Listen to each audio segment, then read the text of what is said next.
तो आईफोन्स की डिलीवरी लेते समय आपको भी इन चीज़ों का ध्यान जरूर से रखना चाहिए, वरना आपके साथ भी फ्रॉड या फिर स्कैम हो सकता है। तो अगर आपके ऑर्डर में ओपन बॉक्स डिलीवरी वाला ऑप्शन आ रहा है तो वहां से आपको उसको ही सिलेक्ट करना है। अब देखिए ओपन बॉक्स डिलीवरी में क्या होता है कि पहले आपको अपने पैकेज को बढ़िया से खोल करके चेक करना होता है, उसके बाद ही आपको ओटीपी बतानी होती है। तो आज की वीडियो में स्टेप बाय स्टेप आपको गाइड करेंगे कि आईफोन्स की ओपन बॉक्स डिलीवरी को आपको कैसे लेना है। तो सबसे पहले जो फ्लिपकार्ट का बॉक्स रहता है उसको आपको चारों तरफ से बढ़िया से देख लेना है कि कहीं बॉक्स वगैरह बाहर से ही तो डैमेज नहीं दिख रहा है। उसके बाद आपको बाहर की सील्स पर ध्यान रखना है कि इन सील्स को पहले तो नहीं खोला गया है या फिर बाद में तो इसके ऊपर टेपिंग नहीं की गई है। उसके बाद उस बॉक्स को आपको ओपन कर लेना है और अब आईफोन के बॉक्स को भी चारों तरफ से बढ़िया देख लेना है और सील्स पर ध्यान रखना है कि सील्स तो पहले से नहीं खुली हैं। अब यहाँ पर आईफोन के बॉक्स के ऊपर फ्लिपकार्ट की भी सिक्योर सील्स आपको देखने को मिलती हैं, तो उन सील्स को भी बढ़िया से चेक कर लेना है। और इन सब के बाद आपको बॉक्स के पीछे देखना है कि इस आईफोन की मैन्युफैक्चरिंग डेट क्या है और जिस रैम और स्टोरेज वाले वेरिएंट को आपने ऑर्डर किया था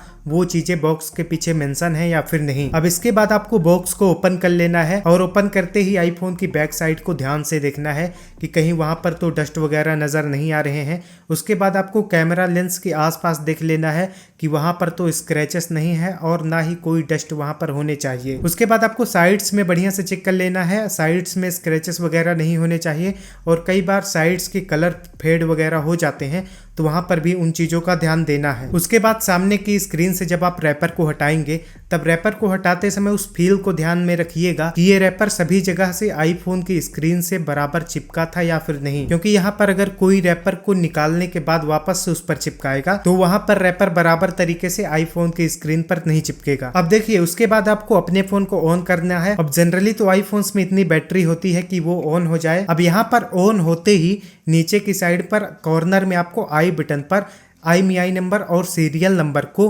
बॉक्स के IMEI नंबर और सीरियल नंबर के साथ मैच करना है। अब अगर आप इतनी चीजें कर लेते हैं और यहाँ तक चीजें आपको सही लगती हैं तब आपके फोन के सही होने के चांसेस 98% बन जाते हैं। अब बाकी के 2% को करने के लिए इस आईफोन के सीरियल नंबर को आपको चेक कवरेज एप्पल की वेबसाइट पर डालना है और यहाँ पर कैप्चा कोड वगैरह भरने के बाद में अगर एक्टिवेट योर डिवाइस करके आ रहा है तब मुबारक हो, आपका आईफोन बिल्कुल ब्रांड न्यू है और सही है। अब इसके बाद इस आईफोन की आपको सेटिंग में चले जाना है और वहां पर मॉडल नंबर में देखना है। अगर आपका मॉडल नंबर M से शुरू हो रहा है तब इसका मतलब आपका आईफोन न्यू है, F से शुरू हो रहा है तो इसका मतलब रिफर्बिश्ड है, N से शुरू हो रहा है तो मतलब रिप्लेसमेंट है और अगर P से शुरू हो रहा है तो इसका मतलब ये है कि पर्सनलाइज्ड इंग्रेविंग करवाई गई है। अब इतना सब करने के बाद अगर चीजें सही रहती हैं तब जाकर के आपको OTP को डिलीवरी बॉय को बताना है, तब वो डिलीवरी बॉय आपका प्रोडक्ट डिलीवर्ड मार्क करेगा। अगर यहाँ पर आपको किसी भी चीज में थोड़ी सी भी गड़बड़ी देखने को मिलती है तो आप अपने अनुसार उसको OTP ना बता करके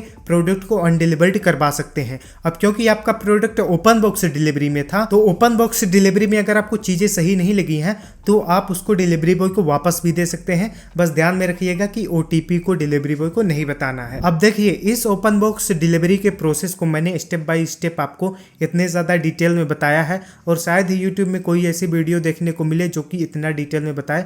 तो अगर आपको हमारी मेहनत पसंद आई है तो आप चैनल को सब्सक्राइब जरूर से करिएगा और अगर आपके सेल से किसी भी चीज़ से रिलेटेड अगर आपके कोई प्रश्न है तो आप मुझसे नीचे कमेंट सेक्शन में पूछ सकते हैं। वहां पर मैं आपके कमेंट्स का रिप्लाई करने की कोशिश जरूर करूंगा या फिर मैं आपके कमेंट्स के ऊपर एक वीडियो ही बना दूंगा।